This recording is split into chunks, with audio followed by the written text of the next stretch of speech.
បាទខ្ញុំថ្ងៃនេះដាស់ស្រាយបន្តិចបើសិនជានិយាយទៅមិនសូវជាល្អសូមអភ័យទោសបាទគម្រោងដែលថាប្តឹងទៅតុលាការយុត្តិធម៌អន្តរជាតិ ICJ ហ្នឹងគឺនៅតំបន់3តំបន់4បាទមានប្រាសាទតាម៉ាន់តូចតាកបីហើយនឹង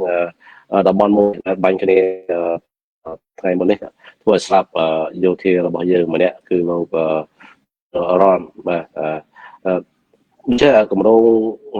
ដែលប្រឹងហ្នឹងគឺមិនតាន់ចេញជាផ្លូវការនៅឡើយនោះទេគ្រាន់តែគ្រោងប្រឹងហើយតាមដែលយើងបានទទួលព័ត៌មានថាភាគីថៃបានសុំចរចាជាមួយកម្ពុជាយើងហ្នឹងនៅថ្ងៃទី4ខែហ្នឹងបាទដូច្នេះការប្រឹងហ្នឹងគឺមិនតាន់ដំណើរការឡើយនោះទេហើយថៃដឹងហើយថៃប្រើផែនខ្លែឬផែនទីដែលគូដល់ខ្លួនឯងអញ្ចឹងថៃអត់ហ៊ានឡើងទៅយុទ្ធធម៌អន្តរជាតិ ICJ បាទជាថៃឬថាការចរចាគ្នានោះទេជាចរទីសញ្ញាប្រាំងសៀមឆ្នាំហើយនឹងផែនទីឧបសម្ព័ន្ធឆ្នាំ1941ហ្នឹងដែលធ្វើនៅឆ្នាំ19ផែនប្រាំងហ្នឹងគឺទៅអាចចាត្រូវគ្នាប៉ុន្តែថាខូចអត់ប្រើដែលបានប្រើផែនទីដែលគូណៃអញ្ចឹងខ្ញុំយល់ថាការចរចាពេលប្រយោជន៍នោះទេព្រោះចរចាយ៉ាងហ្នឹងហើយចរចាតាពីឆ្នាំគឺគេបានចុះអនុសាសនីយយោគឆ្នាំ2000ណាMOU 43ដូច្នេះចរចាទៅត្រូវមិនរឿងនេះដែលយើងកាត់ដីឲ្យថៃហ្នឹងទៅត្រូវដូច្នេះខ្ញុំយល់ថាជារឿងទេគូតែមិនដាក់ទៅកាន់តុលាការយុត្តិធម៌ជាតិក៏ទៅចរចាជាមួយថៃយកទៅថៃអាចមានល្បិចខូចច្រើនណាស់ទៅចរចាហ្នឹងអាចគេសម្បទាននេះសម្បទាននោះឲ្យផលប្រយោជន៍នេះផលប្រយោជន៍នោះទៅដល់ក្រុមគូសាហ្នឹងអាចដូចបាក់ចិត្តទៅឈប់ប្តឹងទៅកាន់តុលាការយុត្តិធម៌អន្តរជាតិអាចគេឲ្យលោកថាក់ស៊ីនខលទូរស័ព្ទមកនិយាយជាមួយលោកហ៊ុនសែនទៅព្រោះលោកថាក់ស៊ីននិងលោកហ៊ុនសែនជាបងប្អូនធូននៅគ្នាអញ្ចឹងអាចនិយាយគ្នាទៅលួងលោមឲ្យផលប្រយោជន៍មកកម្ពុជាមកតកូលហ៊ុនខ្លះទៅហ្នឹងវាអាចការដែលសន្យាថានឹងប្តឹងហ្នឹងហើយដែលសភានឹងព្រឹទ្ធសភាដែលគេប្រជុំសមាជិកគ្នាហ្នឹងដែលអនុម័តនៅសម្លេង100ពីសម្លេងហ្នឹងឲ្យប្តឹងទៅកាន់តុលាការយុត្តិធម៌អន្តរជាតិវាអាចការអាសាបងដោយសារកម្ពុជាអាចថៃក៏អាចលួងលោមដូចខ្ញុំថាអញ្ចឹងលួងលោមតាមរយៈការចរចាអាចសុខចិត្តដល់សារគេដកតបចេញពីនឹងបន្តិចចឹងទៅ200ម៉ែត្រអញ្ចឹងទៅឲ្យលោកតាក់ស៊ីនចរចាជាមួយលោកហ៊ុនសែនឬក៏ជាមួយលោកហ៊ុនសែនផ្ដល់ផលប្រយោជន៍អីខ្លះចឹងទៅណាអាហ្នឹងវាអាចចែកល្បិចថៃអត់ហ៊ានឡើងទៅកាន់តុលាការយុត្តិធម៌អន្តរជាតិទេតាំងពីចាញ់ក្តីនៅតុលាការយុត្តិធម៌អន្តរជាតិ ICJ ករណីប្រាសាទព្រះវិហារមកគឺថៃប្រធានឡើងទៅកាន់តុលាការម្ដងទៀតព្រោះនៅតែខ្លួនឯងហ្នឹងគឺប្រើប្រាស់ខ្លាំងៗនឹងឯកសារមានស្គាល់ជាលក្ខណៈថាការចរចានៅពេលខាងមុខនេះមុនខែជុំដូចជំរឿនទៅកាន់តុលាការអន្តរជាតិប៉ុន្តែយ៉ាងណាក៏ដោយពីមុនខ្ញុំមិនសូវជាជឿទុកចិត្តដែរហ៊ុនសែនលោកហ៊ុនម៉ាណែតនិយាយព្រោះយ៉ាងណាលោកហ៊ុនសែនក៏និយាយច្រើនដងហើយមិនអាចយកចការបានទេកាប់មួយផ្លែព្រៃឈើបើសិនកាត់ទប់ការកាប់មួយផ្លែព្រៃឈើមិនបានគាត់កាត់កគាត់ក្បត់ចោលណាបើលុបបឹងដំបងហ្នឹងគាត់សន្យាជាមួយអ្នកចម្រៀងមាសសុខសុភាថានឹងរក្សាទុកអញ្ចឹងប៉ុន្តែសប្តាហ៍លោកចិត្តដូច្នេះបាច់ចការបានទេប៉ុន្តែដោយសារសភានិងព្រឹទ្ធសភាគេធ្វើសម័យរួមអនុម័តនៅសម្លេង182សម្លេងដើម្បីប្តឹងទៅកាន់តុលាការយុត្តិធម៌អន្តរជាតិ ICJ ហ្នឹងវាជាមួយដែលមានទម្ងន់ហើយណាគឺថាវាអាចប្តឹង60% 40ប្តឹងដោយសារតែដូច្នេះមានថា60% អាចមិនប្តឹង40% ទៀតអាចមិនប្តឹងទេដោយសារតែថៃគេអាចចរចាថ្ងៃទី14ហ្នឹងគេមាននយោបាយមួយដើម្បីលួងលោមឬមិនជឿកុំឲ្យថៃមានល្បិចច្រើនហើយអាចដូចខ្ញុំថាគេអាចនិយាយណាក៏ ឲ្យលោកថាក់ស៊ីននិយាយជាមួយលោកហ៊ុនសែនទៅអញ្ចឹងទៅមកក្រាបជុំថៃឬក៏គេមិនសូមវិញ្ញាឬក៏គេដោយសារអ៊ីនធឺណិតអាដាមរៀងខ្សោយតើអាចជួយសេរីបន្តិចបានអាដាមរ៉ាអូបាទសូមអភ័យទោសអាដាមខ្ញុំដាក់អាដាមចេញម៉ាស៊ីនអាដាមអាចចេញហើយចាំចូលម្ដងទៀតអូខេបាទសូមកាន់តែបើទោសដោយសារបញ្ហាអ៊ីនធឺណិតបន្តិចបាទដោយអ្វីដែលអាដាមលោកបានលើកអំបញ្ញមិញហ្នឹងគឺតកតងទៅនឹងរឿងព្រំដែននេះវាតកតងនឹងរឿងនយោបាយផងដែរហើយយើងក៏ដឹងហើយថានៅក្នុងប្រទេសថៃហ្នឹងមានមន្ត្រីយោធានៅភូមិភាគ2ដែលជាមនុស្សដែលស្និទ្ធនឹងខាងខ្សែរាជវង្សហើយជាគេហៅថាទាហានមួយដែលអាចសម្រេចនៅកិច្ចការមួយដោយមិនបាច់ចេញមានការអនុញ្ញាតពីខាងសភាឬខាងរដ្ឋាភិបាលទេគឺអាចអនុម័តអនុសាសន៍នឹងការធ្វើរបស់ខ្លួនឯងហ្នឹងភ្លាមតែម្ដងហើយមួយវិញទៀតករណីដែលយើងឃើញថ្មីនេះវាមិនមែនជាលើកទី1ទេដែលតកោហ៊ុនគាត់បានធ្វើយើងក៏បានឃើញមកហើយដែរអំពីករណីនៅព្រំដែននៅភាគខាងកើតរបស់យើងគឺការដោះដូរដីនិងការផ្លាស់ប្ដូរដីគម្រោងសម្បទានជាច្រើនអញ្ចឹងហើយអ្វីដែលលោកហ៊ុនសែនគាត់នឹងក្រុមបព្វគាត់បង្កើតជាអង្គសមាជមួយដែលផ្សាយរយៈពេល17ម៉ោងយើងចាំមើលទៅគម្រោងនោះវាទៅយ៉ាងម៉េចវិញបាទអាដាមគាត់ជួយមកវិញអាឡូមីបសួរអាដាមបាទជំរាបសួរអ៊ីនធឺណិតនៅព្រិលអត់ប៉ុន្តែអាចនិយាយបានបាទសូមក្រុមជួយអាដាមបន្តបាទដូច្នេះយើងចាំមើលទាំងអស់គ្នាថាតើជំរងប្តឹងទៅកាន់តុលាការយុត្តិធម៌អន្តរជាតិ ICJ ហ្នឹងនឹងដំណើរការបានឬក៏អត់ដែរប៉ុន្តែយ៉ាងណាក៏ដោយពលរដ្ឋខ្មែរទាំងក្នុងនិងក្រៅប្រទេសជាពិសេសខ្មែរយើងនៅក្រៅប្រទេសហ្នឹងគឺត្រូវសកម្មតែគុំFacebook អីដើមហ្នឹងដើម្បីជំរុញឲ្យរដ្ឋាភិបាលលោកហ៊ុនម៉ាណែតប្តឹងទៅកាន់ការយុត្តិធម៌អន្តរជាតិណាមិនអញ្ចឹងទេគឺអាចមិនមានការប្តឹងនោះទេហើយមួយបើសិនជាមានកម្មមានអីក៏យើងល្អដើម្បីជំរុញឲ្យមានការប្តឹងសិនជាមិនមានការជំរុញនោះទេអាចអាចតូនសែនកន្លះសម្ដីរបស់គាត់មូលហេតុអញ្ចេះមូលហេតុឲ្យចុះទៅបន្ទាប់ពីចរចាជាមួយថៃហើយថៃអាចផ្លាស់ល្បិចឬក៏ដួងលោមមិនឲ្យកម្ពុជាប្តឹងណាដូច្នេះខ្ញុំមកព្រួយបារម្ភអ្វីដែលកើតឡើងនោះគឺយើងចាញ់ល្បិចសៀមខាងចាញ់ល្បិចថាអរគុណ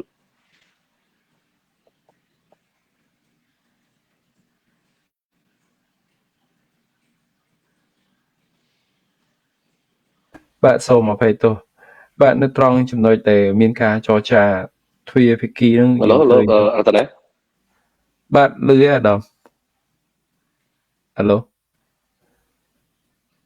បាទលឺខ្ញុំមិនទេបាទខ្ញុំលឺច្បាស់បាទសូមអភ័យទោសមែនទេបាទដោយសាររឿងបច្ចេកទេសបន្តិចហ្នឹងហើយបងប្អូនបានឃើញហើយថាកន្លងមកហ្នឹងយើងឃើញចំនួនព្រំដែនរវាងប្រទេសទាំងពីរហ្នឹងហើយក៏ពឹងលើអនុសារណៈយកគ្នា MOU តាំង2000និង2001ហ្នឹងគឺយើងខាតច្រើនមែនតើហើយខ្ញុំក៏ចេះតែឆ្ងល់ដែររឿងគេកំណត់ការធ្វើបន្ទាត់ព្រំដែនអាដាមដែលគេយកຂະຫນាតថ្មីគេថាផែនទីសេរីថ្មីដែលខាងភាគីថៃគេលើកមកហ្នឹងគឺការផែនទីដែលធ្វើឡើងឯកតោភាគីហ្នឹងគឺយើងពីមុនយើងយក1លើ100,000ដល់ឥឡូវនេះគឺមានលើ1លើ50,000 1លើ15,000អីមិនទៀតទេហើយខ្ញុំក៏នឹកឃើញដល់រឿងហ្នឹងវាស្តៀងទៅនឹងខាងភាគីយួនគេបានធ្វើផែនទីមួយដែរដែលផ្ទុយពីຂະຫນាតផែនទីដែលលក្ខណៈអន្តរជាតិដែលមានຂະຫນាតលើ1លើ100,000ហ្នឹងហើយចំណុចនេះមិនដឹងថា MOU ហ្នឹងគេសម្របសម្រួលគ្នាយ៉ាងម៉េចបានរហូតដល់បង្កើតជាຂະຫນាតផែនទីនេះបានធ្វើឲ្យមានប្រកបចំនួនហើយតំបន់ដីរបស់យើងទៅជាខ្លាយទៅជាតំបន់សទៅវិញតើ អានឹងជាដើមចម្បងដែរអាដាមឲ្យរឿងធ្វើផែនទីទាំងអាដាម បាទការចរចាគ្នាគឺគេសម្អាងទៅលើអនុសារណៈនៃការយកគ្នាឆ្នាំ2000ណា MOU 43ដូច្នេះនៅពេលដែលយើងបន្តចរចាជាមួយថៃដែល MOU 43នេះគឺมันបានជោគជ័យនោះទេព្រោះ MOU 43នេះចរចាគ្នារយៈពេល25ឆ្នាំណាអញ្ចឹងគួរតែប្រឹងកាន់ករណីទាំងអស់ហ្នឹងគឺទៅកាន់តុលាការយុត្តិធម៌អន្តរជាតិ ICJ បាទហើយដែលគេប្រើហ្នឹងមិនមែនប្រើផែនទីຂະຫນາດ1លើ100,000ទេបាទផែនទីຂະຫນາດ1លើ100,000នោះជាផែនទីដែលប្រើជាមួយវៀតណាមឬក៏ឡាវអានោះຂະຫນາດ1លើ100,000ប៉ុន្តែផែនទីបារាំងដែលធ្វើជាមួយថៃឆ្នាំ1908ហ្នឹងគឺផែនទីຂະຫນາດ1លើ200,000បាទខុសគ្នាហើយក៏ប៉ុន្តែថៃអត់ប្រើផែនទីបារាំងຂະຫນາດ1លើ2ថៃប្រើផែនទីថ្មីដែលគូសដោយឯកតោភាគីដោយខ្លួនឯងឬក៏ខ្លាំងៗគឺទីខ្លះ50,000បាទហើយតាមពិតព្រំដែនជាមួយថៃអត់មានផែនដូចថៃលើកឡើងនោះទេផែនទីបារាំងអត់មានទេទីគូខ្លួនឯងហើយបើផែនទីគូខ្លួនយើងគូយកដៃថៃទៅដល់បាងកកទៅដល់អីទៅបានដូចគ្នាទៅដូច្នេះមានរឿងអីទៅយកផែនទីដែលគូខ្លួនឯងយកមកចរចាជាមួយយើងហើយយើងល្ងងទៅចរចាជាមួយគេដែរខ្លួនឯងហ្នឹងគេមកយល់ដែរណាហើយđấyបានជាយើងនៅតឡាការយុទ្ធធម៌អន្តរជាតិ ICJ ទៅចង់ចរចាថ្ងៃ14នេះចរចាបានយកទីគូខ្លួនឯងមកចរចាទៀតទៅចរចាទេបាទហើយយ៉ាងម៉េចនេះផែនទីដែលថៃគូសខ្លួនឯងផែនទីហ្នឹងគឺផែនទីដែលថៃគូសចន្លោះឆ្នាំ1951ឆ្នាំ1969បាទផែនទីគឺផែនទីមួយលើ50,000បាទផែនទីហ្នឹងគឺបញ្ជាក់ថាជារបស់ថៃមកគូខ្លួនឯងយកសាតំបន់ធំរបស់តែក៏បាននៅក្នុងដីថៃទាំងអស់បាទទៅក្នុងដីថៃទាំងអស់ប្រាសាទតំបន់ធំប្រាសាទតំបន់ក្នុងដីថៃហើយតំបន់មុំបីនោះក៏ស្ថិតនៅក្នុងដីថៃដែរបាទព្រោះផែនទីវាស្ថិតនៅក្នុងដីថៃអញ្ចឹងឯងផែនទីហ្នឹងគឺអត់មានដូចផែនទីបារាំងធ្វើនោះទេបាទហើយផែនទីបារាំងនេះមិនផែនដែលលោកឡាំជារដ្ឋមន្ត្រីទទួលបន្ទុកកិច្ចការព្រំដែនរបស់រដ្ឋាភិបាលហ៊ុនម៉ាណែតហ្នឹងគាត់បានបង្ហាញផែនទីហ្នឹងផែនទីបារាំងហ្នឹងបានជាផែនទីដែលគេទទួលស្គាល់ជាអន្តរជាតិផែនទីហ្នឹងបានបញ្ជាក់ថានេះប្រាសាទតំបន់ធំខ្សែព្រំដែនក្រហមហ្នឹងប្រាសាទតំបន់ធំស្ថិតនៅលើដៃយើងប្រហែលជា1គីឡូដៃជាងចូលដៃយើងបាទមកក្នុងដៃយើងបាទប្រាសាទតំបន់តូចប្រហែលជា500ម៉ែត្រពីខ្សែព្រំដែនដល់ប្រាសាទតាកបីប្រហែលជា500ម៉ែត្រពីព្រំដែននេះអាហ្នឹងផែនទីហ្នឹងបានជាផែនទីដែលទទួលស្គាល់ជាលក្ខណៈអន្តរជាតិព្រោះផែនទីបារាំងណាហើយផែនទីຂະຫນາດ1លើ200,000ដល់គេប្រើផែនទីថ្មីផែនទីដែលខ្លួន1លើ50,000មិនត្រឹមត្រូវហើយដល់ហើយបើតាមគោលការណ៍ព្រំដែនមិនកែប្រែអ៊ុយទីប៉ុស្តិទៀតគេតម្រូវឲ្យយកមរតករបស់អាណានិគមយកមកចរចាហើយបើតាមមាត្រា62បាទចំណុច 2A បាទគឺនៃអនុសញ្ញាទីក្រុងប៊ីយ៉ែនឆ្នាំ1969ស្ដីពីនីតិសន្ធិសញ្ញាគឺគេក៏តម្រូវឲ្យយកមរតករបស់អាណានិគមយកមកបោះនគរព្រំដែនណាហើយដែលយើងស្ថិតនៅក្រោមអាណានិគមរបស់បារាំងត្រូវយកអ្វីដែលជាមរតករបស់បារាំងយកមកបោះនគរព្រំដែនមកចរចាមានថាយកសន្ធិសញ្ញាបារាំងសៀមឆ្នាំ907ហើយនៅផែនទីដែលផលិតឆ្នាំ1908មានចំនួន18ផ្ទាំងហើយຂະຫນາດ1លើ200,000បាទហ្នឹងបើជាផែនទីផ្លូវការហើយទទួលស្គាល់ជាលក្ខណៈអន្តរជាតិបានយកផែនទីហ្នឹងទៅអាការយុទ្ធធម៌អន្តរជាតិបានហើយបើឡើងទៅកាន់តុលាការយុទ្ធធម៌អន្តរជាតិគឺគេផែនទីបារាំងយុទ្ធធម៌អន្តរជាតិ ICJ បើសិនថៃទេបាទមានបណ្ឌិត ថៃថាឯកសារយើងគេមើលទេមើលមិនបើយកផែនទីគូខ្លួនឯងយ៉ាងណាគេមើលញ៉េតែដោយសារអីគេកាត់ក្តីហ្នឹងថៃគាត់ជាសម្ពុតទៅអស់គេអញ្ចឹងគេក៏ហ៊ានឡើងទេក៏ហ៊ានឡើងទេមានតែខ្លួនឯងវាខូចទេបាទហ៊ានឡើងតុលាការអន្តរជាតិទៅអីណារដ្ឋមន្ត្រីក្រសួងការបរទេសថៃហ្នឹងថាមិនឡើងតុលាការអន្តរជាតិទេមេតបថៃអ្នកនាំពាក្យមេនៃកងទ័ពថៃមិនឡើងតុលាការទេពួកគាត់ហ្នឹងគឺខូចថៃហ្នឹងដោយសារតែខ្លួនឯងប្រើផែនទីខ្លាំងជាមុនកាត់ក្តីគេសើចនេះមិនទៅគេនិយាយចឹងមិនទៅឈួតចឹងទៅយកផែនទីគូខ្លួនឯងមកឡើងតុលាការអន្តរជាតិនេះមិនគេទទួលស្គាល់អញ្ចឹងហើយភាពបាក់ហ្នឹងហើយថៃនឹងមិនឡើងតុលាការយុត្តិធម៌អន្តរជាតិ ICJ នោះទេហើយថៃនឹងដាក់មុខម្ដងទៀតដោយដែលចាញ់ក្តីនៅតុលាការ ICJ ឆ្នាំ1962ករណីប្រាសាទព្រះវិហារទេថៃអត់ហ៊ានទៅទេព្រោះខ្លាចបាក់មុខម្ដងទៀតដោយសារខ្លួនឯងប្រើផែនទីខ្លីៗទេដែលមេតបថៃនេះគាត់ប្រើហ្នឹងគឺមេតបភូមិភាគ2របស់ថៃបាទគាត់ប្រើហ្នឹងគឺប្រើផែនទីຂະຫນາດ1លើ50,000ហ្នឹងឯងប្រើផែនទីຂະຫນາດ1លើ50,000បាទមេតបថៃហ្នឹងគាត់ជាអ្នកមានទឹកដីគាត់មាននៅក្នុងរដ្ឋាភិបាលសម្រាប់យុរដ្ឋមន្ត្រីថៃហ្នឹងមិនមានអធិបុលទៅលើគាត់ទេដោយសារគាត់ជាអ្នកដែលចិត្តដិតជាមួយនឹងខាងប្រមរាជវាំងជាមួយស្ដេចថៃបាទហើយយើងដឹងហើយយើងមើលនេះតំបន់មុំបីគេឬក៏ថៃហៅចុងបូកហ្នឹងឃើញទេទៅលើដីយើងដែរក្នុងដីយើងហើយថៃគេថាទៅលើដីគេហ្មងបាទហើយគេមើលផែនទី Google ក៏ទៅលើដីយើងដែរតំបន់ចុងថៃចុងបូកភាសាថៃចុងបូកឬក៏ខ្មែរយើងហៅមុំបីនេះខ្សែព្រំដែននៅនេះព្រំដែននៅនេះហើយមកដល់ចុងបូកឆ្ងាយនេះតែជា500ម៉ែត្រឬ1គីឡូដែរឆ្ងាយដូច្នេះឬឯងថៃថារបស់គេនេះមកប្រើផែនទីដូចខ្ញុំថាផែនទីតែគូខ្លួនឯងវាតំបន់ចុងបូកឬមុំបីហ្នឹងគឺស្ថិតនៅក្នុងដីថៃត្រឹមត្រូវហើយព្រោះផែនទីតែគូខ្លួនឯងបាទប៉ុន្តែបើថាផែនទីបារាំងគឺស្ថិតនៅលើដីរបស់យើងហើយដូចតំបន់ច្រកអានសេះអញ្ចឹងច្រកថៃថាយើងចូលដីថៃប្រហែលជា150ម៉ែត្រដែរដោយសារគេថាយើងជីកត្រង់សេចូលដីថៃបាទបើតាមផែនទីបារាំងនេះនៅតំបន់មុំបីហ្នឹងគឺស្ថិតនៅក្នុងដីយើងបាទអត់មានស្ថិតនៅក្នុងដីថៃទេបាទតែថៃគេប្រើផែនទីคล้ายៗដូចខ្ញុំថាអញ្ចឹងផែនទីគូខ្លួនឯងហ្នឹងស្ថិតនៅក្នុងដីថៃហើយបាទគេថាផែនទីដែលខ្លួនឯងដោយថៃដែលគូខ្លួនឯងណាបាទហើយតំបន់មុំបីតាម Google ក៏ស្ថិតនៅក្នុងដីយ៉ាងដែរណាបាទខ្សែព្រំដែននេះបាទតំបន់នេះតំបន់ច្រកអានសេះតំបន់ច្រកអានសេះហ្នឹងគឺស្ថិតនៅក្នុងដីយើងដែរមិនស្ថិតនៅក្នុងដីថៃទេបាទដូច្នេះវាមានឯកសារជាច្រើនណាស់ដែលចាក់ថាតំបន់មុំបីឬប្រាសាទតំបន់តូចប្រាសាទតំបន់ធំប្រាសាទតាកបៃហើយនឹងច្រកអានសេះជាដើមហ្នឹងស្ថិតនៅក្នុងដីរបស់យើងអញ្ចឹងហើយបានជាយើងទាឲ្យរដ្ឋាភិបាលនោះលោកគឺត្រង់ថៃទៅកាន់តុលាការ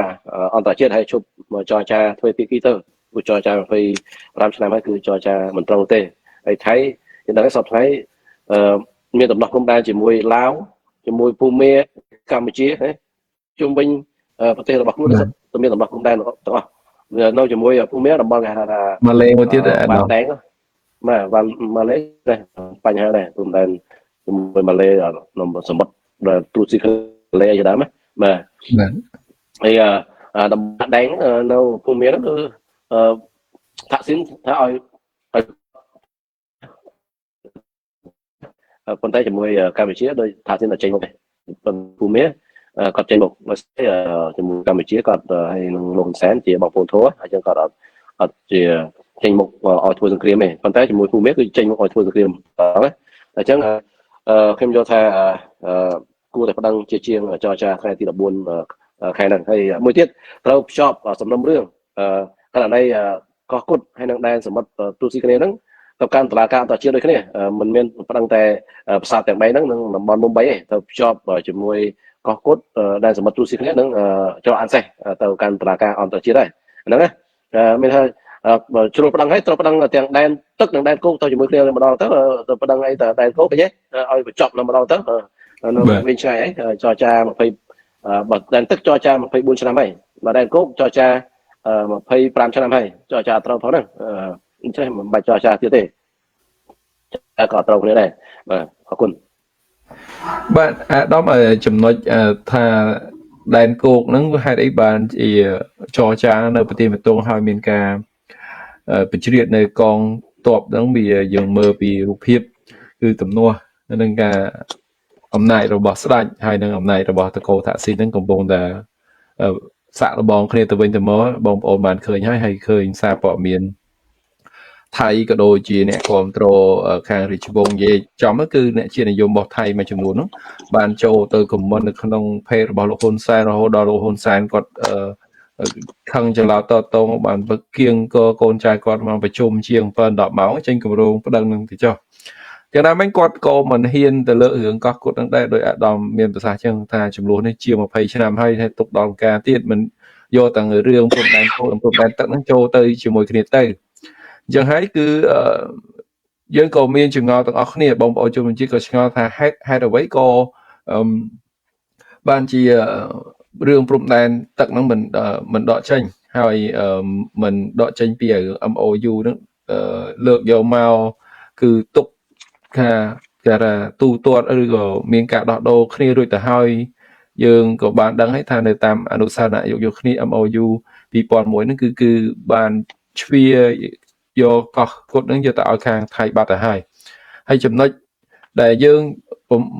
មុនរឿងនៅភាសាទាំង3ខាងដើមហ្នឹងហើយនឹងច្រកព្រំដែនមួយចំនួនហ្នឹងផ្ទុះហ្នឹងគឺការទៀមទីឲ្យមានដំណោះស្រាយឬការដាក់ចំនួនព្រំដែនសមុទ្រហ្នឹងទៅខាងស្ថាប័នអន្តរជាតិគឺ UNCLOS អាហ្នឹងគឺយើងចង់ឲ្យខាងរដ្ឋាភិបាលហ្នឹងលើកយករឿងហ្នឹងដើម្បីទៅដោះស្រាយនៅ ICJ តែមកដល់ពេលនេះទៅជាមានការផ្ទុះនៅតាមបណ្ដោយព្រំដែនគោកទៅវិញហើយមកក៏មានការសម្របសម្រួលចេញ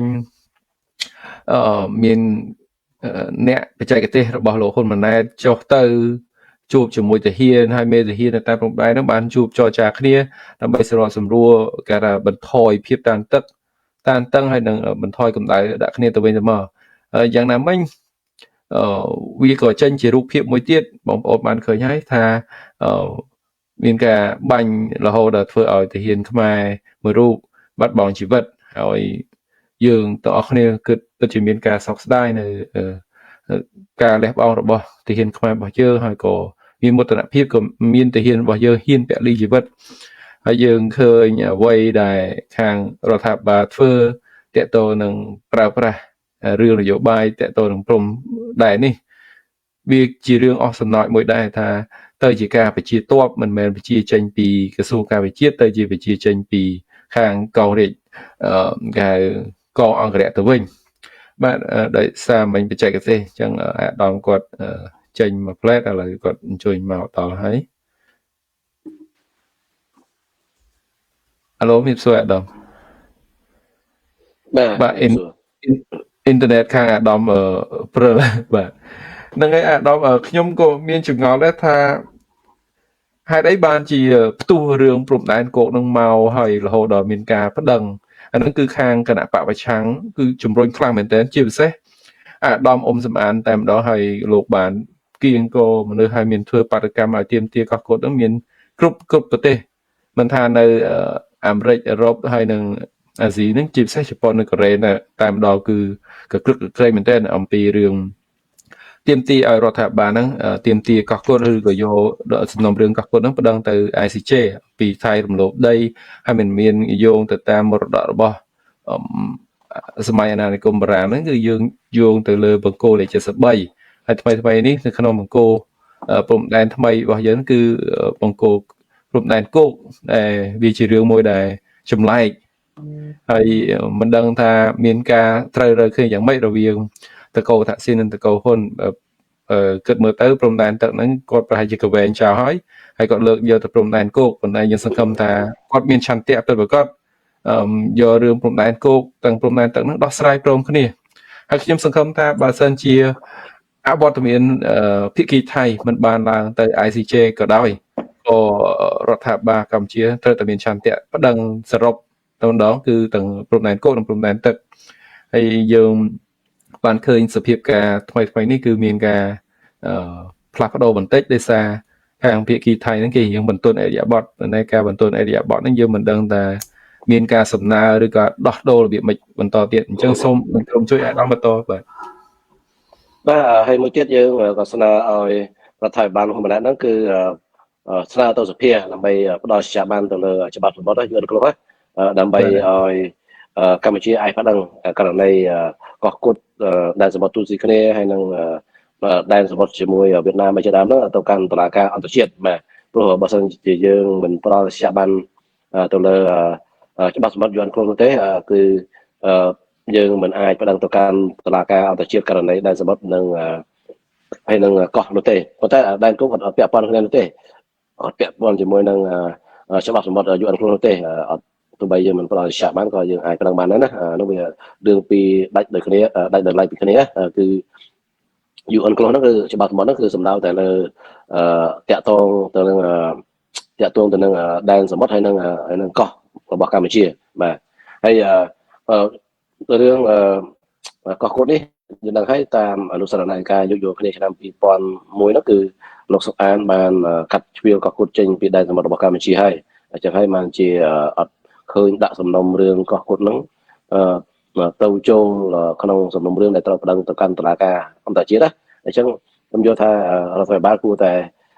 លុបចោលអនុសរណការយោគយល់គ្នាឆ្នាំ2001ហើយដាក់ពាក្យមិនដឹងទៅកាន់តុលាការអន្តរជាតិករណីកោះកុដហើយនឹងដែនសមុទ្រទូស៊ីគ្នានោះជាមួយនឹងដែនគោករបស់កម្ពុជាផងដែរអានោះគឺជារឿងល្អយើងដាក់តែមួយសំណុំរឿងតែម្ដងទៅវាចាប់ហើយយើងឃើញថាសំបីតែបណ្ឌិតនៅប្រទេសថៃហ្នឹងបណ្ឌិតឋានហ្នឹងក៏បាននិយាយដែរថាថៃហ្នឹងឲ្យប្រុងប្រយ័ត្នឲ្យមានទៀតព្រោះបើសិនជាថៃឡើងទៅតុលាការយុត្តិធម៌អន្តរជាតិ ICJ មានប្រកាសជាវិវត្តហើយប្រកាសជាចាញ់ក្តីរបស់កម្ពុជានៅតុលាការហ្នឹងណាអញ្ចឹងមានថាថៃក៏អ្នកបញ្ញវន្តរបស់ថៃក៏ទទួលស្គាល់ថាថៃហ្នឹងគឺមានចំណុចខ្សោយដែរខ្លួនឯងប្រើផែនទីคล้ายៗផែនទីដែលធ្វើដោយខ្លួនឯងអញ្ចឹងរឿងអីมันមានចំណុចខ្សោយបើសិនជាប្រើផែនទីបារាំងដូចគ្នាហ្នឹងជារឿងមួយផ្សេងណាបាទហើយមួយទៀតយើងឃើញក្រសួងការបរទេសរបស់កម្ពុជាហ្នឹងបានធ្វើកំណត់ទូតមួយទៅកាន់ស្ថានទូតថៃប្រចាំកម្ពុជាហ្នឹងជារឿងល្អដែរដែលទាមទាររោគយុទ្ធធម៌សម្រាប់ធានខ្មែរដែលស្លាប់បាទឲ្យប្រន្ទាទោសទៅតាមផ្លូវច្បាប់អ្នកដែលបាញ់សម្រាប់ធានខ្មែរហ្នឹងបាទឃើញហ្នឹងការតវ៉ាតាមកំណត់ទូតហ្នឹងគឺដូចជាលើកទី1ហើយជារឿងល្អយើងសូមអបអរសាទរចំពោះបញ្ហាហ្នឹងហើយក៏ប៉ុន្តែយើងចង់ឃើញមួយទៀតគឺឲ្យរដ្ឋាភិបាលហ្នឹងថ្កោលទោសដែលថៃឈ្លានពានទឹកដីខ្មែរយើងហ្នឹងនៅតំបន់មុំបីតំបន់ផ្សេងហ្នឹងហើយនៅប្រាសាទតំបន់ធំឯជាដើមហើយនឹងឲ្យថៃសំទោសដែលថៃបានឈ្លានពានទឹកដីខ្មែរយើងហើយបានសម្រាប់ទាហានខ្មែរយើងហ្នឹងគួរតែទាមទារបន្ថែមទៀតព្រោះនេះឃើញតវ៉ាទី1ការបាញ់សម្លាប់ហ្នឹងទី2ឲ្យទទួលខុសត្រូវទៅលើការបាញ់សម្លាប់ហ្នឹងហើយនឹងមួយទៀតគឺទាមទារបញ្ហាដែលថៃរំលោភយកដីយើងនៅតំបន់មុំបីហ្នឹងបាទឃើញតាមកំណត់ហេតុហ្នឹងបាទគឺមានចំណុចទាំងប្រមាណហ្នឹងបាទហើយយើងឃើញក្នុងតុលាការយុត្តិធម៌អន្តរជាតិ ICJ បាទយើងមើលក្នុងនេះជាភាសាអង់គ្លេសគេថាប្រសិនភាគីមួយនៅក្នុងចំនួនហ្នឹងនៅមុខតុលាការអន្តរជាតិ ICJ ហ្នឹងជ្រើសរើសមិនចូលរួមឬក៏មិនឈប់ការចូលរួមតុលាការយុត្តិធម៌អន្តរជាតិ ICJ អាចនៅតែបន្តដំណើរការជាមួយរឿងក្តីហ្នឹងដោយដែលបានបញ្ជាក់នៅក្នុងមាត្រា53លក្ខន្តិកៈរបស់ខ្លួនហើយគេបានបញ្ជាក់នៅក្នុងនេះថាការមិនបង្ហាញខ្លួនរបស់ភាគីមួយទៀតហ្នឹងមិនបញ្ឈប់ដោយអូតូម៉ាទិកនៅដំណើរការទៀតញ៉េអញ្ចឹងទោះបីជាថៃមិនឡើងទៅតុលាការយុត្តិធម៌អន្តរជាតិក៏តុលាការICJ ហ្នឹងអាចដំណើរការក្តីបានដែរបាទអញ្ចឹងក្នុងនេះគេដាក់ថាការមិនបង្ហាញខ្លួនឬបច្ចៈឬក៏ ការមិនបង្ហាញខ្លួនឬក៏បរាជ័យក្នុងការភាគីមួយមិនឈប់ពីការបន្តដំណើរការរបស់ខ្លួននោះទេបាទចឹងតឡាការហើយមួយទៀតគេថាមួយទៀតដែលបង្ហាញខ្លួនហ្នឹងឲ្យថាទេមួយបាទ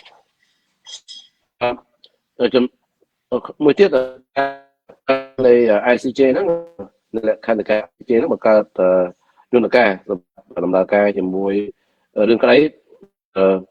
ដើម្បីតែមួយគឺនៅពេលដែលដំណើរការគោលការណ៍នៃយុទ្ធធម៌ហ្នឹងហើយនឹងឲ្យដែលតម្រូវឲ្យត្រួតពិនិត្យយ៉ាងតឹងរ៉ឹងទៅលើយុត្ថាធិការការពិតហើយនឹងច្បាប់ណាដូច្នេះបើតាមអ្វីដែលឯងខណ្ឌការរបស់ ICJ ហ្នឹងគឺទោះបីភាគីកម្មអាចប្រឹងបានហើយតុលាការគេដំណើរការដែរបាទទោះបីជាថៃមិនឡើងក៏យើងត្រូវតែប្រឹងដែរដូច្នេះហ្នឹងយើងយល់ថាជារឿងល្អទោះបីថៃមិនឡើងក៏យើងបាទពេលដល់ថាថៃមិនព្រមអានោះជាបញ្ហាមួយហ្នឹងនៅពេលដែលICJ ហ្នឹងកាត់ក្តីហើយថៃអត់ទទួលយកសារក្រមរបស់ ICJ ហ្នឹងអត់អនុវត្តតាមសារក្រមហ្នឹងអត់ទទួលស្គាល់យុត្ថាធិការនិងការសម្រេចចិត្តរបស់ICJ ហ្នឹងអញ្ចឹងថៃអាចមិនដកតបចេញពីប្រាសាទតំបន់ធំប្រាសាទតំបន់តូចប្រាសាទតាកបីហើយនឹងតំបន់មុំបីហ្នឹងជារឿងមួយដែលអាចកើតឡើងដោយករណីនៅសមុទ្រចិនខាងត្បូងអញ្ចឹងដែលហ្វីលីពីនឈ្នះក្តីទៅលើចិននៅតំបន់ថ្មប្រប៉ះទឹកស្កាបូរូកាលឆ្នាំ2016ក៏ប៉ុន្តែចិនអត់ព្រមប្រគល់កោះនោះទៅឲ្យហ្វីលីពីនទេការកាប់រហូតដល់សប្តាហ៍នេះដោយសារចិនអត់បានឡើងតតាំងក្តីនៅតុលាការអាជ្ញាកណ្ដាលអន្តរជាតិ PCA ឆ្នាំ2016ហើយចិនអត់ទទួលស្គាល់យុត្ថាធិការរបស់ PCA ហ្នឹងហើយក៏អត់ទទួលស្គាល់សេចក្តីសម្រេចរបស់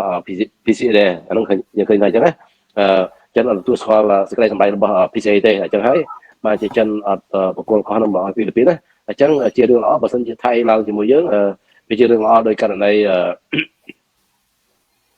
យើងជាមួយថៃកាលឆ្នាំ62អញ្ចឹងថៃឡើងជាមួយយើងដល់ពេលតែចាញ់អត់ខ្លួនដកទៅហ៊ានហើយនឹងឆ្នាំចេញហើយករណីមួយទៀតតំបន់ថ្មប្រប៉ះទឹករវាងសិង្ហបុរីហើយនិងម៉ាឡេស៊ីសិង្ហបុរីឈ្នះទៅលើម៉ាឡេស៊ីពេលហ្នឹងឃើញថាភាគីទាំងពីរហ្នឹងឡើងទៅកាន់តុលាការទាំងអស់គ្នាតុលាការអន្តរជាតិហ្នឹងអញ្ចឹងនៅពេលដែលចាញ់ក្តីគឺខាងម៉ាឡេស៊ីហ្នឹងបានបកគលកោះហ្នឹងទៅឲ្យសិង្ហបុរីអាហ្នឹងយើងឃើញអញ្ចឹងដូច្នេះនៅពេលដែលចរចាថ្ងៃទី14ខាងមុខហ្នឹងយើងឲ្យគណៈកម្មការព្រំដែនរបស់កម្ពុជាហ្នឹងទាមទារឲ្យថៃឡើងជាមួយយើងទៅកាន់តុលាការអន្តរជាតិ ICJ មិនបាច់ចរចាអីទៀតទេហ្នឹងគឺតែនិយាយឲ្យឡើងតុលាការជាមួយយើងទៅជារឿងចប់ហើយមិនបាច់ទៅចរចាទេចរចាទៅប្រើ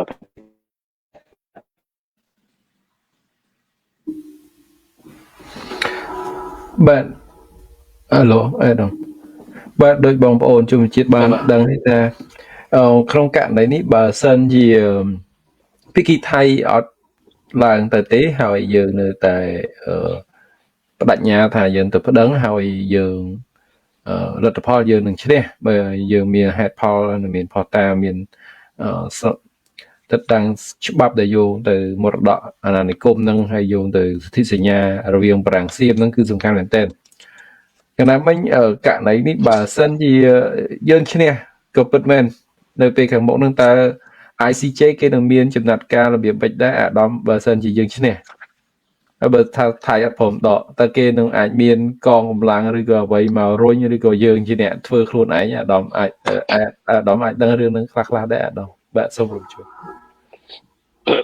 បើសិនជាយើងឈ្នះក្តីនៅតុលាការយុត្តិធម៌អន្តរជាតិ ICJ ហ្នឹងហើយ ថៃឡើងជាថៃមិនទទួលស្គាល់សេចក្តីសម្រេចរបស់ ICJ មិនទទួលយកយុត្ថាធិការរបស់ ICJ ទេគឺតុលាការយុត្តិធម៌អន្តរជាតិ ICJ នោះអត់មានសិទ្ធិបង្ខំ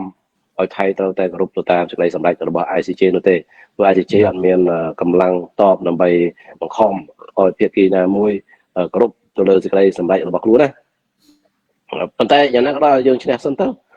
ឈ្នះហើយបើសិនព្រមដកចេញពីប្រាសាទតំបន់តូចប្រាសាទតំបន់ធំប្រាសាទតាកបីហ្នឹងហើយនឹងតំបន់មុំបីហ្នឹងកម្ពុជាយើងអាច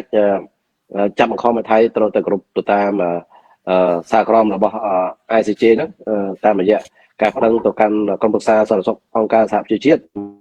ព្រោះក្រុមប្រឹក្សាអាចសម្ពាធទៅលើថៃឲ្យគ្រប់ទៅតាមហ្នឹងណាមួយទីពីរយើងអាចប្តឹងទៅអាស៊ានបង្ខំឲ្យថៃគ្រប់ទៅតាមហ្នឹងណាយើងជាសមាជិកអាស៊ានដូចថៃដែរហើយទី3យើងអាចប្តឹងទៅសហប្រធានកិច្ចព្រមព្រៀងសន្តិភាពទីក្រុងប៉ារីសឆ្នាំ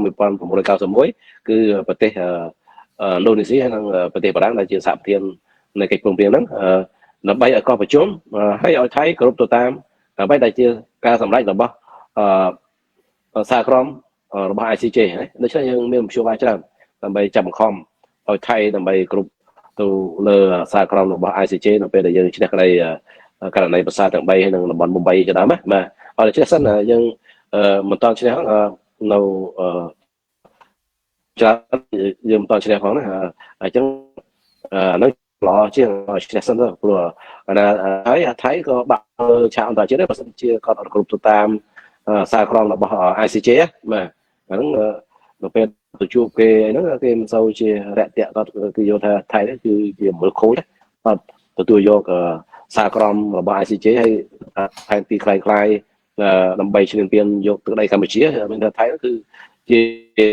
ម្ពុជាហ្នឹងគឺបញ្ជាក់ប្រាប់សហគមន៍អន្តរជាតិទៀតបើសិនជាថៃមិនគ្រប់ទៅតាមសារក្រមរបស់ ICJ ជាងដឹងហើយតំបន់មុំបីនេះលោកសែនក៏បានបញ្ជាក់ថាកាលពីឆ្នាំ1988គាត់ថាតំបន់នោះគឺគ្រប់គ្រងដោយខ្មែរក្រហមហើយគាត់ថា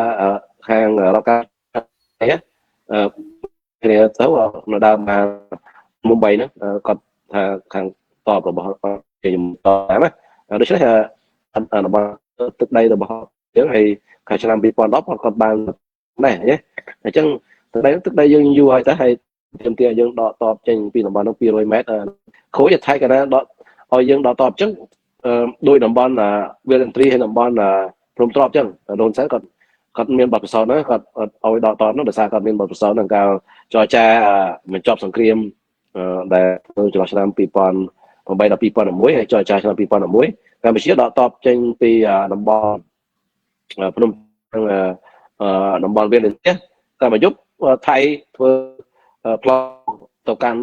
វាលឥន្ទ្រីហើយនឹងហ្នឹងបាទហើយបន្ទាប់ពីធ្វើផ្លូវ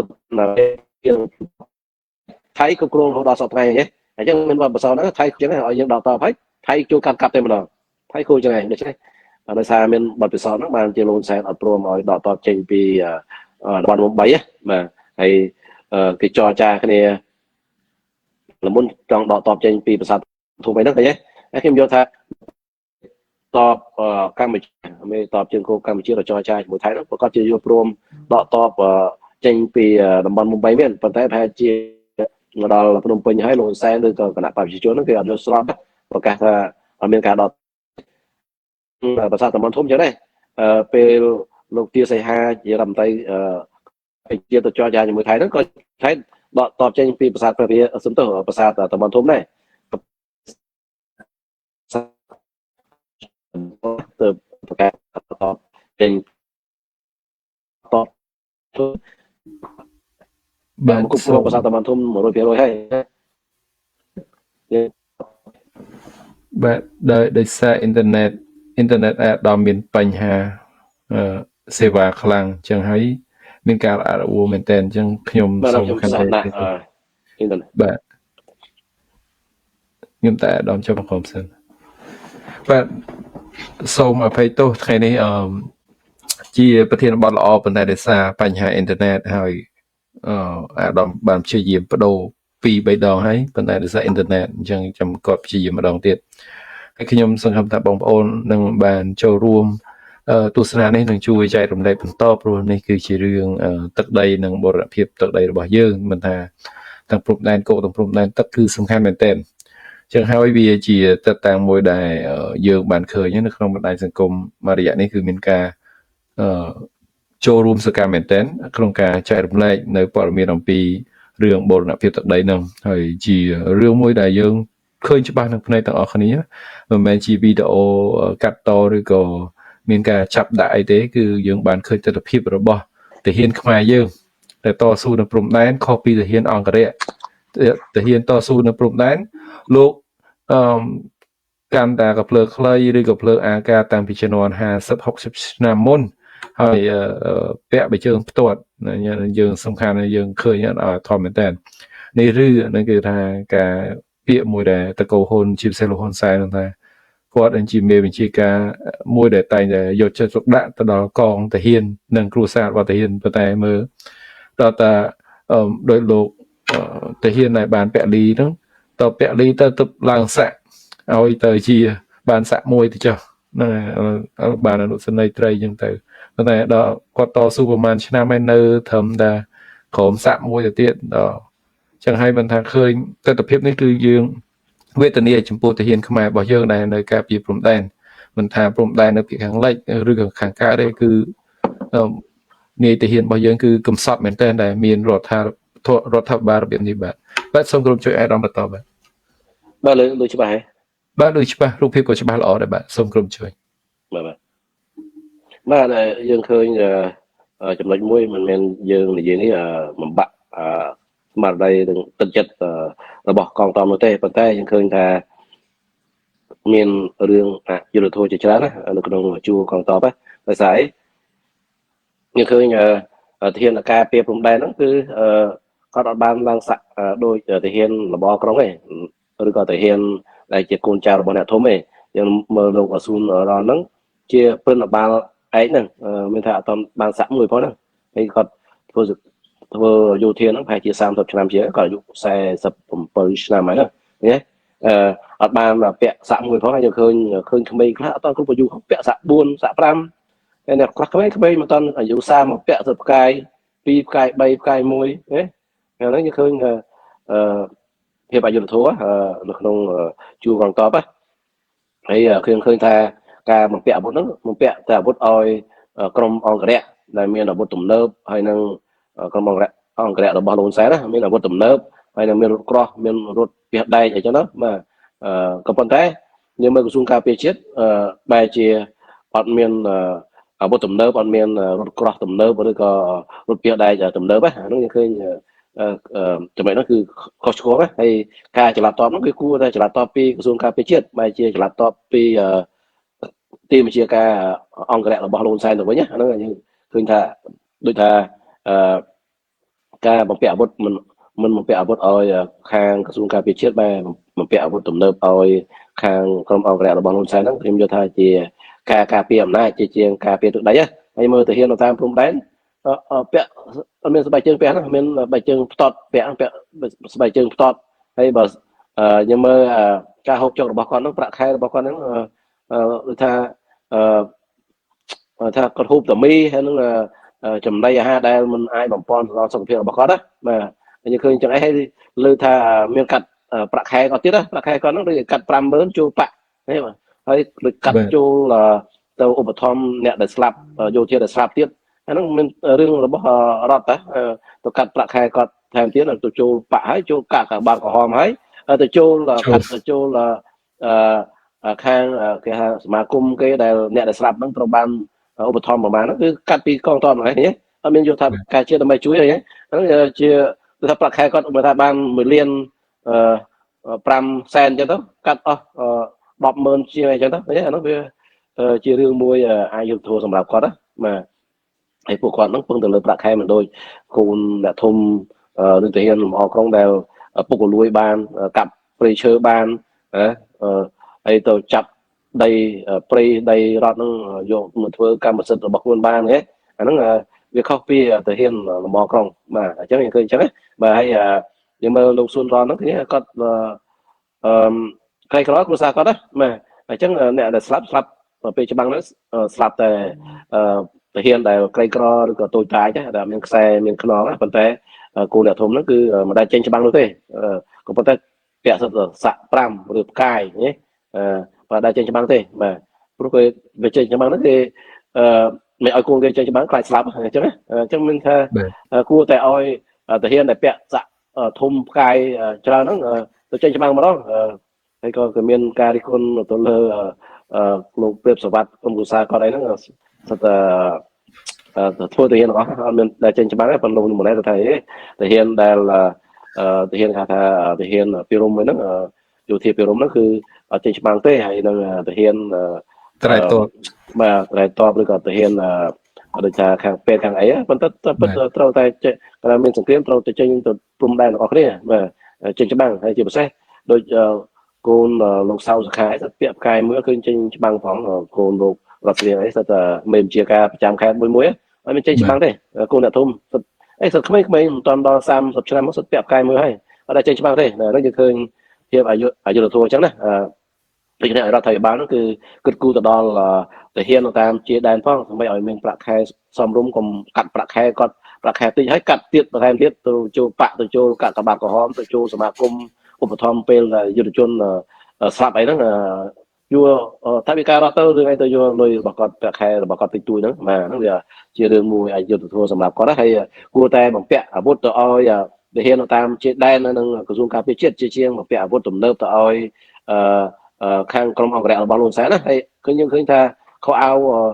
យោធាហ្នឹងដែលថ្មីដែលទំនើបហ្នឹងស្អាតហ្នឹងគឺមានតែក្រុមអង្គរៈប៉ុន្តែទាហានតាមជាដែរឃើញខោអាវទៅជាគេចាស់ណាមើលទៅមិនសមព្រេងមើលសោះអញ្ចឹងកំភ្លើងហ្នឹងគឺកំភ្លើង AK ទៀតកំភ្លើង AK 47ហ្នឹងកំភ្លើងហ្នឹងគេធ្វើសង្គ្រាមតាំងពីសម័យសង្គ្រាមស៊ីវិលនាទសវត្សរ៍ទី80តាំងពី40ឆ្នាំជាងមុនណាហើយផលិតហ្នឹងកំភ្លើងហ្នឹងផលិតដល់ទៅ50ឆ្នាំហើយ50ឆ្នាំ60ឆ្នាំហើយកំភ្លើងចាស់គេជប់ប្រើហើយបំពាក់អាវុធឲ្យគាត់អញ្ចឹងនៅពេលច្បាំងគ្នាមួយថៃទៅមិនច្បាំងគ្នាគេបើយើងប្រើកំភ្លើងមិនទំនើបអញ្ចឹងអាដាមប៉ុន្តែកែមយុទ្ធឬក៏កំភ្លើងអីបាទអាដាមប៉ុន្តែអត់ចំណុចហ្នឹងលោកហ៊ុនម៉ាណែតគាត់ថាយើងទៅច្បាំងយើងត្រូវមានឆន្ទៈរឿងសម្ភារៈអីហ្នឹងវាមិនសំខាន់ទេពួកអីគាត់និយាយទៅរឿងភ្លាវមែនតើគេផ្ទុះរឿងទាហានពាក់បិជើងផ្ទាត់ពាក់អារយៈហូបមិនគ្រប់គ្រាន់ហ្នឹងគាត់ថាសំខាន់លើឆន្ទៈតាអាវុធហើយនឹងកៅអៅហ្នឹងវាមិនសំខាន់ប្រហែលទេឥឡូវយើងត្រូវការធ្វើម៉េចឲ្យមានឆន្ទៈដើម្បីទៅច្បាំងហើយដល់ជាចុងក្រោយគាត់ក៏មានយុទ្ធនាការគៀងគោប្រមូលលុយ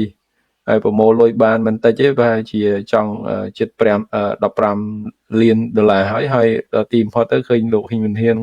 គាត់ដឹកភ័ព្វភាភេសជ្ជៈនេះយកទៅដាក់ទៅជួរនឹងប៉ុន្តែយើងឃើញហើយចេញមកស្អាតតែរបស់ដែលมันមានជីវជាតិគ្រប់គ្រាន់ហើយភេសជ្ជៈហ្នឹងក៏មិនដឹងថាយ៉ាងម៉េចយ៉ាងម៉ាហើយយើងឃើញវីដេអូរបស់បងប្អូនធានរបស់យើងដែលក្រុមការងារបានបង្ហោះហ្នឹងគឺមានការចាប់អារម្មណ៍មែនទែនហើយយើងឃើញការខ្វះខាតគាត់មែនទែនរហូតដល់សូម្បីតែអាយកូមតំណាក់តំណហ្នឹងសឹងថាมันមានប្រើគ្រប់ដៃផងអាដាមហើយតាហ៊ានយ៉ាងម៉េចទៅបើសូម្បីតែឧបករណ៍សម្រាប់តាក់ទងគ្នាពីកូនចៅនិយាយទៅត្រឹមតែក្រុមរហូតដល់មេប្រចាំតំបន់នៅភូមិភាគមួយហ្នឹងมันមានគ្រប់គ្រាន់ផងតែរហូតម៉ណែគាត់យកតែឆន្ទៈដែលមានហ្នឹងយើងអាចប្រើប្រាស់ទប់ទល់បានទេខ្ញុំស្ដាប់លោកហ៊ុនម៉ាណែតខ្ញុំថាគាត់យូរទៅគាត់ដូចភ្លាវមែនតើរឿងតាហ៊ាននេះគឺភាសារបស់គាត់និយាយហ្នឹងគឺខុសមែនតើបាទសូមគោរពអញ្ជើញអាដាមបន្តបាទគាត់និយាយហ្នឹងដោយសារគាត់ទទួលខុសត្រូវចំពោះរឿងអយុត្តិធម៌នៅក្នុងជួរតាហ៊ានហ្នឹងឃើញថាយោធាតាមមួយជាតិដែរហ្នឹងការអាវុធចាស់ក៏ឲ្យចាស់ហើយមានស្បែកជើងផ្ទាត់ណាហើយគាត់ថាមិនសំខាន់អាហ្នឹងមិនសំខាន់ទេសភាវុធហ្នឹងសំខាន់ណាស់តែថៃគេមានសភាវុធគឺទំនើបហ្នឹងហើយទៅគេដូចថាគេចង់ធ្វើសង្គ្រាមជាមួយយើងយើងមើលអាមេរិកដោយសារអាមេរិកមានសភាវុធទំនើបហ្នឹងហើយទៅអាមេរិកខ្លាយទៅជាមហាអំណាចខាងផ្នែកយោធាទី1នៅលើពិភពលោកឃើញទេសំខាន់ណាស់សភាវុធហ្នឹងហើយគាត់ថាសំខាន់អាហ្នឹងជារឿងមួយដែលនិយាយយកឬគ្រូនោះទេបាទដោយសារគាត់អត់ទទួលខុសត្រូវ អត់ព្រមដោះស្រាយរឿងហ្នឹងអញ្ចឹងគួរតែបំពាក់អាវុធទំនើបខោអាវថ្មីដោយក្រុមអង្គរៈរបស់លោកសែនទៅនៅក្រសួងការពារជាតិហើយនឹងនៅធានតាមព្រំដែនណាក៏បំពាក់អាវុធហើយនឹងក៏អាវទំនើបនោះទៅឲ្យតែក្រុមអង្គរៈរបស់ខ្លួនដើម្បីការពារអំណាចដើម្បីការពារទឹកដីការពារជាតិជាងការពារអំណាចហ្នឹងទៅទឹកដីរបស់យើងគោលវងណាបើមិនចឹងទេគឺទឹកដីយើងនឹងបាត់បង់ហើយដោយសារយោធាតាមជាដែនហ្នឹងក៏អត់មានអាវុធទំនើបដើម្បីច្បាំងជាមួយសត្រូវឈ្លានពានហើយនឹងប្រាក់ខែគាត់តិចតួចចឹងទៅហូបគ្រប់មួយក្រនចឹងទៅអញ្ចឹងវាអាចធ្វើឲ្យគាត់បាត់ទឹកចិត្តក្នុងការច្បាំងជាមួយបរទេសជិតខាងណាហើយយើងឃើញថាពួកគាត់ហ្នឹងហូបអាហារដែលគ្មានជីវជាតិណាបាទភាសាប្រាក់ខែតិចតួចហើយគាត់ថាបានទឹកសុទ្ធហូបហ្នឹងនៅពេលដែលច្បាំងគ្នាហ្នឹងទេដល់មានពេលច្បាំងគ្នាហ្នឹងគឺមិនដែលបានទឹកសុទ្ធហូបនោះទេមានទឹកអូទឹកបឹងទឹកដែលកត្រង់នៅពេលដែលភ្លៀងអញ្ចឹងណាបាទហ្នឹងឃើញគាត់ប្រាប់អញ្ចឹងហើយធម្មតាទឹកមិនមែនជាទឹកសុទ្ធវាអាចប៉ះពាល់ទៅដល់សុខភាពរបស់គាត់ហ្នឹងអាចឈឺអាចស្កាត់ណាបាទអរគុណបាទសូមអរគុណអាដាមហើយដោយសារពេលវេលាយើង1ម៉ោងក៏គ្រប់ហើយណាមួយអាដាមចំណាយពេលវេលាច្រើនមែនទែនមួយរយៈនេះហើយថ្ងៃនេះសុខភាពអាដាមមិនសូវល្អអញ្ចឹងហើយខ្ញុំក៏មិនមានអ្វីសួរច្រើនដែរហើយសង្ឃឹមថាជូនពរអាដាមសុខភាពល្អហើយយើងនឹងបន្តកិច្ចសម្ភាសបន្ថែមទៀតតើអាដាមមានអ្វីផ្ដាំផ្ញើជាចុងក្រោយមុននឹងយើងទាំងអស់គ្នាជម្រាបលាបងប្អូនជនជាតិបាទសូមក្រុមជួយអាដាមនៅក្នុងរឿងសំណុំរឿងនេះបាទខ្ញុំយល់ថារដ្ឋាភិបាលលោកហ៊ុនម៉ាណែតមិនគួរបន្តចរចាទ្វេភាគីជាមួយថៃទេព្រោះចរចារយៈពេល25ឆ្នាំនេះអត់ត្រូវគ្នាផងបើសិនជាចរចាទ្វេភាគីទៀតអាចចែងល្បិចថៃហើយជួបប្តឹងទៅកាន់តុលាការយុត្តិធម៌អន្តរជាតិណា ICJ អញ្ចឹងគួរតែចាប់ផ្ដើមទៅដំណើរការទៅកុំមកអងយូរចាប់ផ្ដើមដាក់ពាក្យបណ្ដឹងទៅកាន់តុលាការយុត្តិធម៌អន្តរជាតិ ICJ ទៅករណីប្រាសាទតាម៉ាន់តូចប្រាសាទតាម៉ាន់ធំប្រាសាទតាកបីតំបន់មុំ3ហើយនឹងបូកនឹងកោះគុតដែលសមុទ្រទូស៊ីគ្នាទំហំ 26,000 គីឡូម៉ែត្រហើយនឹងច្រកអាសេសជាដើមបាទគួរដាក់ពាក្យបណ្ដឹងទៅកាន់តុលាការ ICJ ទៅបាទហើយបើសិនជាចរចាថ្ងៃទី14ក៏ដោយមិនបាច់ទៅចរចាទេចរចាមិនត្រូវទេទៅនឹងនិយាយជាមួយគណៈកម្មការព្រំដែនរបស់ថៃទៅថាឥឡូវយើងព្រមព្រៀងគ្នាដើម្បីយកសំណុំរឿងដំណោះព្រំដែននៅតាមព្រំដែនទាំងអស់ហ្នឹងយកទៅកាន់តុលាការយុត្តិធម៌អន្តរជាតិ ICJ ទៅគឺនិយាយជាមួយថៃអញ្ចឹងវិញមិនបាច់ទៅចរចាទេចរចាប្រកាសជាបាត់បង់ទឹកដីចរចាទ្វេភាគីបាត់បង់ទឹកដីអាចបាត់ប្រាសាទតាម៉ាន់តូចទាំងស្រុង 100% យើងដឹងហើយប្រាសាទតាម៉ាន់តូចសប្តាហ៍នេះថៃគ្រប់គ្រង 100% ណាហើយប្រាសាទតាម៉ាន់ធំយើងដឹងហើយគ្រប់គ្រងរួមជាមួយថៃធានយើង5ធានថៃ5ប្រាសាទតាកបីគ្រប់គ្រងរួមជាមួយថៃដែរយើងធានយើង3ធានថៃ3ហ្នឹងណាអញ្ចឹងបើយើងចរចាទ្វេភាគីប្រាសាទតាម៉ាន់តូចបាត់ 100% ប្រាសាទតាម៉ាន់ធំនិងប្រាសាទតាកបីបាត់ 100% ឬក៏បាត់ពាក់កណ្ដាលតំបន់ច្រកអាសេសនឹងបាត់ 100% តំបន់មុំ3ដែលផ្ទុះអាវុធហ្នឹងនឹងបាត់ 100% ទេកោះគុតនឹងបាត់ 100% បើចរចាទ្វេភាគីតំបន់ទូស៊ីគ្នាសមុទ្រទូស៊ីគ្នា 26,000 គីឡូម៉ែត្រហ្នឹងយើងអាចយ៉ាងច្រើនបានពាក់កណ្ដាលទេឬមិនបានផងថៃមកឲ្យផងឃើញទេហើយបើយើងឡើងទៅកាន់តុលាការអន្តរជាតិតាមច្បាប់សមុទ្រខ្ញុំធ្លាប់បានបង្ហាញទេតាមច្បាប់សមុទ្រ UN ហ្នឹងគឺដែលសមុទ្រទូស៊ីគ្នាហ្នឹងគឺជាកម្មសិទ្ធិរបស់កម្ពុជា 100% តែម្ដងហើយកោះគុតយើងឲ្យពាក់កណ្ដាលជាកម្មសិទ្ធិរបស់យើងទេបើតាមច្បាប់សមុទ្រហើយនឹងតាមផែនទីឧបសម្ព័ន្ធភ្ជាប់ទន្ទឹងសញ្ញាប្រាំងសៀមឆ្នាំ1997ហើយនឹងទន្ទឹងសញ្ញាប្រាំងសៀមឆ្នាំ1997ទេដូច្នេះយើងគួរឈប់ចរចាទ្វេភាគីទៅហើយមួយទៀតធ្វើម៉េចបងប្អូនខ្មែរត្រូវតែ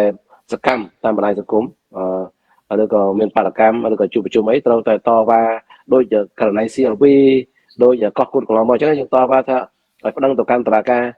យុត្តិធម៌អន្តរជាតិករណីកោះគុតដែលសមុទ្រទូស៊ីគ្នាប្រាសាទតាម៉ាន់ធំប្រាសាទតាម៉ាន់តូចប្រាសាទតាកបីច្រកអានសេសមុំ3ហ៎តំបន់មុំ3ហ៎ឲ្យ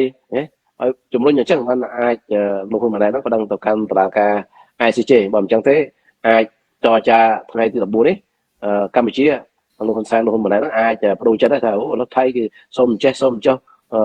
ថៃគេនិយាយមួយមកដោះដូរគ្នាចេះដោះដូរចុះទៅ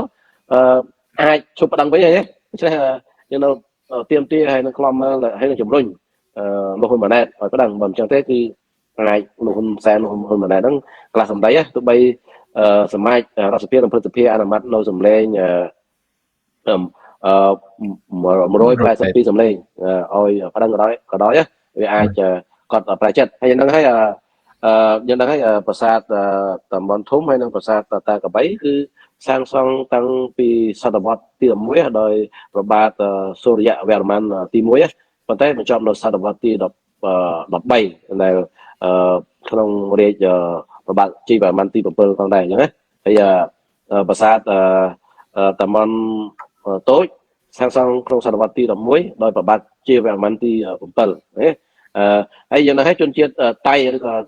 ជនជាតិតៃលាវឬក៏ជនជាតិតៃហ្នឹងគឺភៀសខ្លួនមកពីប្រទេសចិនខេត្តយូណាននៃប្រទេសចិនហើយមកបង្កើតរដ្ឋរបស់ខ្លួនដំបូងនៅខេត្តសុខោថីហ្នឹងក្នុងសតវត្សទី10ចុងសតវត្សទី13ដើមសតវត្សទី14ចឹងមានថាមកក្រោយដែលប្រាសាទទាំង3ហ្នឹងសាងសង់ទៅទៀតឃើញទេហើយរឿងអីមកអះអាងថាប្រាសាទទាំង3ប្រាសាទតំបន់ធំប្រាសាទតំបន់តូចប្រាសាទតាកបីហ្នឹងជារបស់ថៃទៅវិញហើយថាបំភ្លៃប្រវត្តិសាស្ត្រថាបុព្វរបស់ខ្លួនជាអ្នកសាងសង់ប្រាសាទហ្នឹងទុកឲ្យខ្លួនអាហ្នឹងជាការបំភ្លៃប្រវត្តិសាស្ត្របាទហើយសូម្បីតែប្រាសាទអង្គរវត្តហ្នឹងគេថាក៏បុព្វរបស់ថៃហ្នឹងជាអ្នកសាងសង់ដែរប្រាសាទអង្គរវត្តហ្នឹងជារបស់ថៃព្រោះយ៉ាងហ្នឹងហើយក៏មុនទិសញ្ញាប្រាំងសៀមឆ្នាំ1904 1907ហ្នឹងថៃក៏បានមកគ្រប់គ្រងមកដល់ខេត្តបាត់ដំបងមន្ទីរមន្ត្រីសៀមរាបហ្នឹងណាឃើញទេហើយចឹងគេថាប្រាសាទអង្គរវត្តហ្នឹងកសាងដោយជនជាតិខមហ្នឹងគឺជាបុព្វរបស់ថៃដូច្នេះការកសាងប្រាសាទអង្គរវត្តហ្នឹងគឺបុព្វរបស់ថៃជាអ្នកសាងសង់ដូច្នេះអង្គរវត្តហ្នឹងគឺជារបស់ថៃទេទៅបំភ្លៃប្រវត្តិសាស្ត្រចឹងទេដូច្នេះបើងាកមកប្រាសាទទាំង3នេះគឺថៃមកពីប្រទេសចិនមកភៀសខ្លួនមកយកទឹកដីដណ្ដើមយកទឹកដីរបស់យើងហ្នឹងយើងដឹងហើយទឹកដីរបស់ថៃសពថ្ងៃនេះគឺទឹកដីរបស់យើងតែហើយការដែលថៃមកនោះគឺក្រោយដែលប្រាសាទទាំង3ហ្នឹងសាងសង់ដូច្នេះមកបំភ្លៃប្រវត្តិសាស្ត្រថាបុព្វរបស់ខ្លួនស្ដេចរបស់ខ្លួនសាងសង់ទុកឲ្យហ្នឹងគឺជាការបំភ្លៃប្រវត្តិសាស្ត្រមួយរបស់ថៃហើយយើងដឹងហើយបើតាមទិសញ្ញាប្រាំងសៀមឆ្នាំ1907ហ្នឹងគឺបញ្ជាក់ថាប្រាសាទទាំង3ហ្នឹងដូចខ្ញុំបង្ហាញក្នុងផែនទីអញ្ចឹងគឺប្រាសាទទាំង3ហ្នឹងស្ថិតនៅក្នុងទឹកដីរបស់ខ្មែរយើងហ្នឹងបើតាមផែនទីផលិតនៅឆ្នាំធ្វើនៅឆ្នាំ1908ដែលភ្ជាប់ទិសញ្ញាប្រាំងសៀមឆ្នាំ1907ណាបាទហើយបើយើងគិតពីតំបន់មុំបីហ្នឹងគឺបើតាមផែនទីឧបសម្ព័ន្ធភ្ជាប់ទិសញ្ញាប្រាំងសៀមឆ្នាំ1904បាទហើយដែលផែនទីនោះផលិតនៅឆ្នាំ1908ហ្នឹងបានបញ្ជាក់ថាតំបន់មុំបីហ្នឹងគឺស្ថិតនៅក្នុងទឹកដីរបស់ខ្មែរយើងណាដូច្នេះយើងមានឯកសារផុសតាងគ្រប់គ្រាន់ដើម្បីប្តឹងថៃទៅកាន់តុលាការអន្តរជាតិហើយបានឡើងទៅកាន់តុលាការអន្តរជាតិណាគឺប្រាសាទទាំង3ហ្នឹងបាន 100% មកខ្មែរយើងថៃអត់បានទេអញ្ចឹងមិនថៃខ្លាចប្រធានឡើងទៅតុលាការអន្តរជាតិហើយតំបន់មុំបីនឹងបានមកដែរក៏គាត់យ៉ាងហោចបានពាក់កណ្ដាលតំបន់ទូស៊ីគ្នា 26,000 គីឡូម៉ែត្រនឹងបានមកកម្ពុជាវិញហើយប្រេងស្មានតែមានតម្លៃ$300,000 ហ្នឹងបាច់ចែកជាមួយថៃនឹងបានមកវិញ 100% តែម្ដងឃើញទេចុះអត់សេះនឹងបានមកវិញដែរឃើញទេអាហ្នឹងបើយើងប្តឹងទៅកាន់តុលាការអន្តរជាតិប៉ុន្តែមកចរចាទ្វេភាគីបាទចរចាទ្វេភាគីជាមួយថៃយើងនឹងបាត់ប្រាសាទទាំង3តំបន់មុំបីច្រកអនសេះហ្នឹងបាត់ទាំងអស់ហើយបាទហើយនឹងដែលសម្បត្តិទូស៊ីគ្នានឹងបាត់ពាក់កណ្ដាលដូចច្រើនយ៉ាងហ្នឹងហើយកោះគុតនឹងបាត់ទាំងសង 100% ដូច្នេះខ្ញុំយល់ថាជប់ចរចាទ្វេភាគីថ្ងៃទី14ខាងមុខហ្នឹងមកគួរចរចាទៀតទេដាក់ពាក្យម្ដងតែម្ដងទៅបាទកំណៅជើងក្រុមហ្នឹងអាចចាញ់ល្បិចថៃហ្នឹងថៃលួងលោមផ្ដល់ផលប្រយោជន៍អីហ្នឹងឲ្យទៅដល់តកូលហ៊ុនទៅដល់លោកហ៊ុនម៉ាណែតហ្នឹងអាចជប់ប្តឹងណាថាឥឡូវតោះកម្ពុជាធ្វើមកជប់ប្តឹងទៅថៃឲ្យផ្លូវចំនួន10ខ្សែទៅណាផ្លូវឲ្យកម្ពុជាអានេះជាការនៃវិជាបឋមមួយដែរដែលគ្រូសាស្ត្រកូហ៊ុនគាត់តែងតែធ្វើហើយគាត់ចេះតែចេះតែតសាចេះតែលើកថាគម្រោងទៅប្តឹងទៅដើម្បីយកប្រជាប្រិយភាពហើយដើម្បីឲ្យប្រជាពលរដ្ឋនឹងងាកចេញពីអ្វីដែលរឿងសំខាន់ក្នុងស្រុកដែលផ្ទុះដូចជារឿងអក្រិតជនអក្រិតកម្មដែលមាននៅក្នុងស្រុកខ្មែរហ្នឹងគឺយើងនឹងទទួលរងតនកម្មច្រើនមែនតើជាពិសេសនោះរឿងការរកស៊ីពន្ធកោអីផ្សេងអាដាមនេះគឺជាឱកាសមួយដែលតកោហ៊ុននឹងគាត់ធ្វើប្រជាពិធដ្ឋមួយហើយយើងមិនដឹងថាករណីដោះដូរនឹងយ៉ាងម៉េចនៅថ្ងៃទី14នឹងហើយដោយអ្វីដែលអាដាមមានប្រសាសន៍ខាងដើមហ្នឹងគឺយើងកុំនៅច្រេញច្ដុំអីគឺទៅប្តឹងហ្មងគឺលើកទាំងអស់តាំងបញ្ហាព្រំដែនគោកនិងព្រំដែនទឹកគឺសំខាន់មែនទែនទៅ ICJ គឺយើងដឹងសង្ឃឹមទៅឈ្នះបាន 100% បាទហើយ អាដាមមានអ្វីបន្ថែមទេអាដាមជាចុងក្រោយបាទសូមបន្តិចទៀតបាទ បាទខ្ញុំថាអញ្ចឹងអាចយោធាថៃឬក៏អាចស្ដេចថៃឲ្យលោកថាក់ស៊ីនខលមកចរចានិយាយជាមួយលោកហ៊ុនសែនទៅផ្ដល់ផលប្រយោជន៍ឲ្យតកូលហ៊ុនទៅឲ្យកម្ពុជាទៅអាចនឹងឈប់ប្តឹងទៅកាន់តុលាការយុត្តិធម៌អន្តរជាតិ ICJ អញ្ចឹងហើយខ្ញុំយល់ថាកម្ពុជាមិនគួរចែងល្បិចថៃនោះទេត្រូវដាក់ពាក្យប្តឹងទៅកុំនៅរេច្រើនពេកព្រោះនៅរេមិនព្រមប្តឹងនោះគឺអាចខាតផលប្រយោជន៍កម្ពុជាហើយអាចបាត់បង់ទៅខាងភាគីថៃនៅទឹកដីយ៉ាងច្រើនណា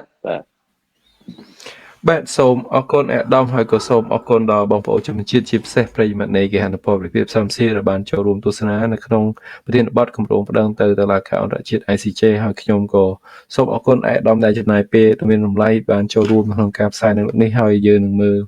តើមានហេតុការណ៍អ្វីបន្ថែមទៀតពាក់ព័ន្ធទៅនឹងតំបន់ភូមិសាស្ត្រព្រំដែននៅភាគខាងលិចនេះហើយយើ